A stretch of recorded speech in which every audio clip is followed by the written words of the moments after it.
So do y'all remember me telling you there was one particular card that I hate to use for my camera? The little blue one? That was what was in there. And it cut it off again because I keep trying to give it a chance. Always keep trying to give it a chance. Shouldn't have. Alright.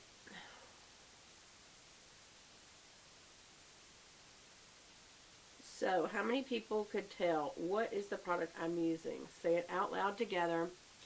It Cosmetics No Tug Anti-Aging Waterproof Gel Eyeliner. It's just too long of a name. Oh my gosh. I want to know why it's anti-aging. I guess because you're not tugging because of the gel. That's a no tug. And the waterproofness, it just stays on all day so you don't have to keep reapplying it. And I love that. I do love this product.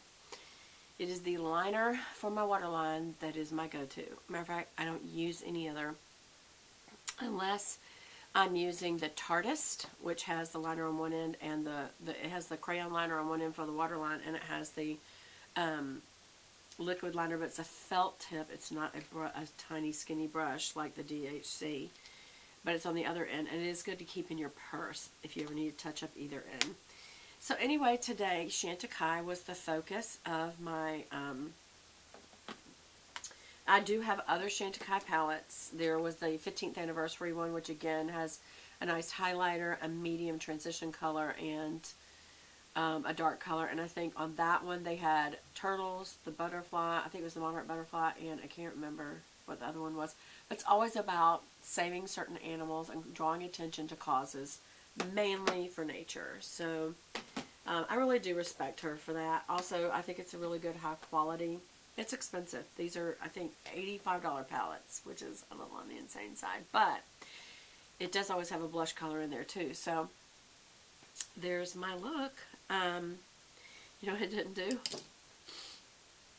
I did not do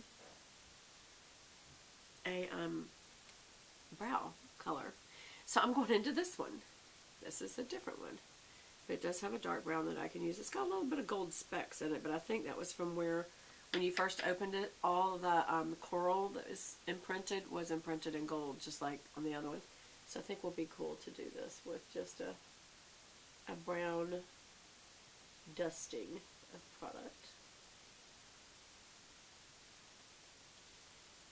Yep, I'm just going underneath and just kind of giving it a bit of a tail, then coming back up to where that tail would have gone up to. And kind of just backfilled the brow a little bit, and then backfill just a little bit in the front, not too much, because you do want this part a little lighter than the rest.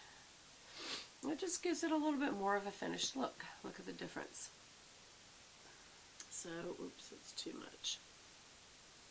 It is very hard to tell when you're doing videos, y'all, about what it actually looks like, because this lighting is very different than makeup lights or outdoor lighting. So I'm going through the bottom of the brow, out to the tip end, giving it a little bit of a tail, not too much. That's why I'm using a brush instead of, you know, an actual like crayon liner. And then I have to go a little higher on this side because that's just the way my brows are.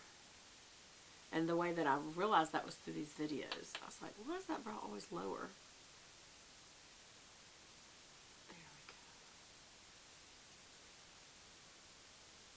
And that I noticed that I don't always fill it in good over here. I don't know if it's because I'm like done by then. I don't know.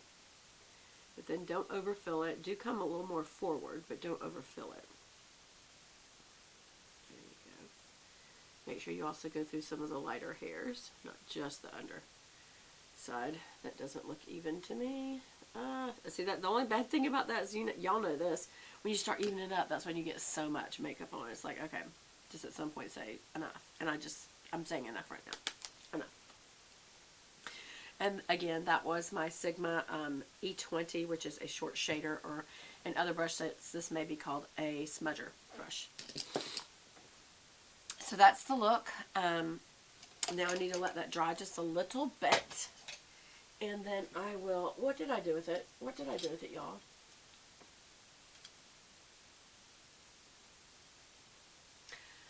How do I not have an eyelash curler in this room? But I do have a wick trimmer. That's good to know. What do we got here? Could I just not use a eyelash curler? I don't think that's wise. But I'm going to do it. Okay, so what am I going to use? I am going to use a waterproof, and this is the the Colossal Big Shot in waterproof. I do like this. And we'll see how well does it do without an eyelash curler. I really don't have one. I'm looking everywhere. I don't have an eyelash curler in here. I've got so many eyelash curlers. Why would I not leave one in here? How many brush sets do I have? Okay. So I'm going to tip out my lashes, the tip ends, and then I'm going to start on the outside. Whoops, there's hairs. Stay away. Whoops, there's hairs. Alright. And then I'm just going to get this outer area really good and slowly bring this through the lashes. Super slowly. And the reason I'm doing that is to kind of act like an eyelash curler. Wow, this is wet. And it's bleeding down to the lower lashes. Not good. Okay, let's try, and the upper lashes. There. So let's try that again. Alright. There we go, there we go. There we go. No, it's not curling very well at all. I need my eyelash curler. My lashes are not very curly. They're kind of straight down. And so I can try to just kind of hold them like that and bend them back. And that helps a little. Like go really slow. And as it dries, it might help it. Considering I don't feel that great today, I don't really care. This look is for you and for me to go outside. Because I'm going to have to go to the store and get some sort of product to help me. And I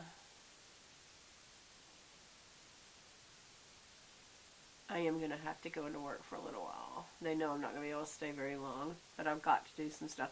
I don't think I'm contagiously sick, and I'm going to stay to myself and not touch things as well. Okay, that's a call I've got to take. So I love you guys, and I'll talk to you again soon. Bye. Hello.